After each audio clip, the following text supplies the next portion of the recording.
FMS의 우리 동네 보험 닥터 2024년 하반기 준법 교육 내용입니다. 안녕하세요. 첫 번째 주제는 개인정보의 정의입니다. 개인정보란 개인을 식별할 수 있는 모든 정보를 뜻합니다.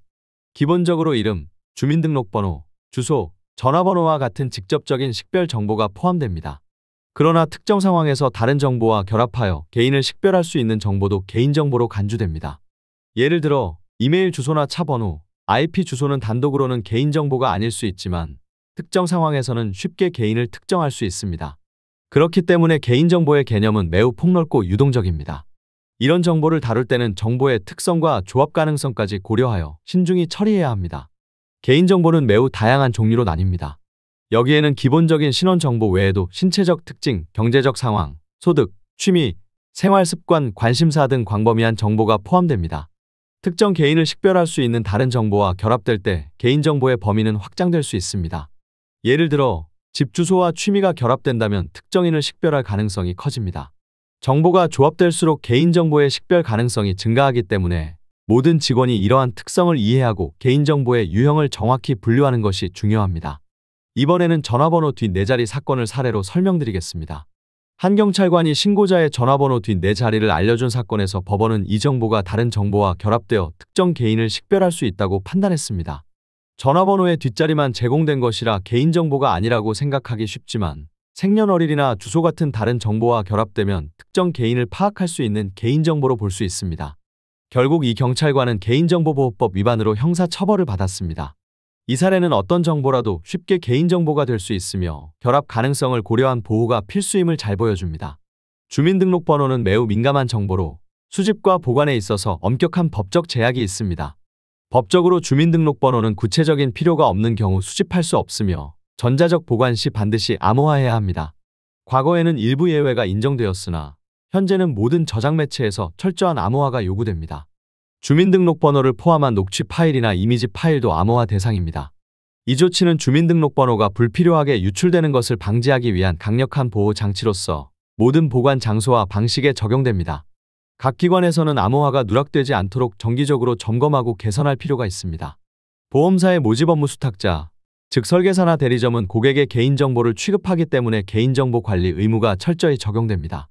보험사는 이들의 개인정보 취득 경로를 매 분기마다 점검하여 금융위원회에 보고해야 합니다. 불법적으로 취득된 정보가 사용된 사실이 발견되면 해당 계약을 즉시 해지해야 합니다. 이와 함께 모집 업무 수탁자가 수집한 정보가 안전하게 보관되는지, 이용 목적이 끝나면 파기되었는지도 검토해야 합니다. 이러한 철저한 점검 절차는 고객의 정보가 잘못된 경로로 유출되지 않도록 하는 예방책이 되며 고객의 신뢰를 유지하는 중요한 기반입니다. 마케팅 목적으로 고객에게 문자나 이메일을 전송할 때에는 특정 표기 사항을 반드시 포함해야 합니다. 발신자의 이름과 연락처, 그리고 수신자가 언제든지 수신을 거부할 수 있는 방법을 명확하게 안내해야 합니다. 이 표기 의무를 준수하지 않으면 과태료가 부과될 수 있으며 고객의 신뢰도 하락과 법적 제재를 초래할 수 있습니다. 마케팅 문자를 보낼 때에도 법률 준수를 통해 고객의 권리를 보호하고 회사의 신뢰성을 높일 수 있도록 철저히 관리해야 합니다.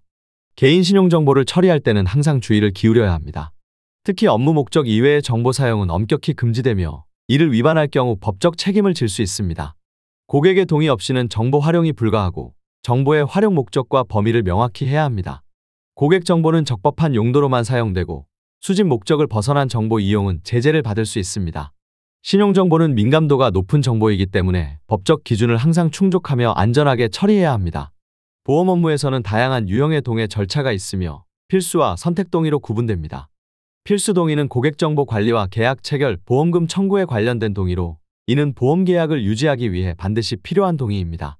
마케팅 활용을 위한 동의는 선택 사항으로 고객이 동의하지 않더라도 보험 계약에는 영향을 미치지 않습니다.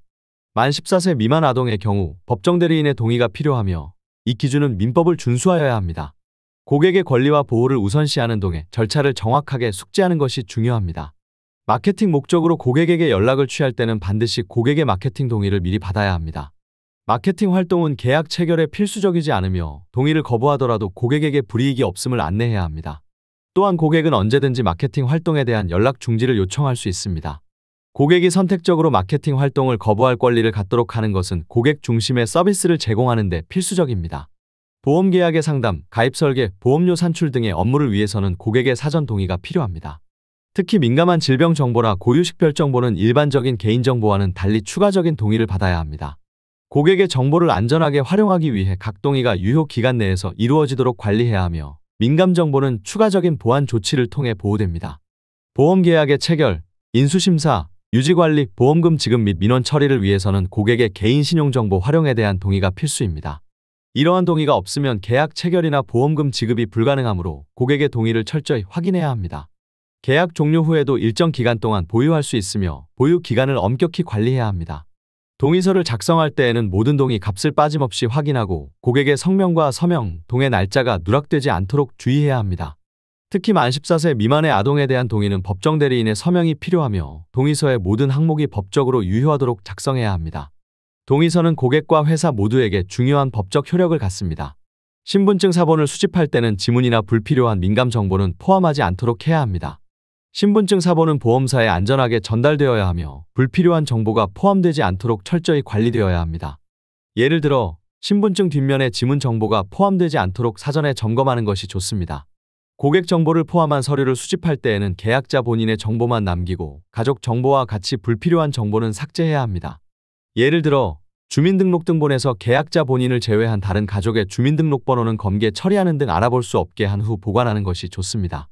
불필요한 정보의 수집은 법적 위반이 될 수 있습니다. 금융감독원은 개인신용정보 처리 위반에 대해 매우 엄격한 기준을 가지고 있습니다. 고객 정보를 제3자에게 제공하거나 업무 목적 외의 용도로 사용하는 경우 해촉 심의를 거쳐 업무 제재를 받게 됩니다. 고객 정보를 부주의하게 다루는 모든 행위는 법적 제재를 받을 수 있습니다. 보험 모집인의 경우 개인정보를 임의로 변경하거나 유출할 경우 해촉 조치를 포함한 다양한 제재를 받을 수 있습니다. 위반 사항에 따라 벌점이 부과되며 회사의 명예와 고객의 신뢰를 지키기 위해 철저한 관리가 필요합니다. 법정 서류를 수집할 때는 계약자 외 가족의 개인정보는 삭제해야 합니다. 예를 들어 가족의 주민등록번호가 표기된 주민등록등본을 받을 때는 불필요한 정보를 가리고 보관하는 것이 좋습니다. 고객의 정보를 보호하는 것은 법적 책임이기도 합니다. 마지막으로 금융회사 직원이 본인이나 타인의 금융거래 현황을 무단 조회하는 것은 법적으로 금지됩니다. 신용정보 시스템의 접근 권한은 엄격하게 제한되며 고객 서비스 외의 목적으로 사용하는 것은 위법입니다. 고객의 신용정보를 안전하게 보호하기 위한 법적 기준을 철저히 준수해야 합니다. 이상으로 2024년 하반기 FM셋 우리 동네 보험닥터 준법 교육을 마치겠습니다.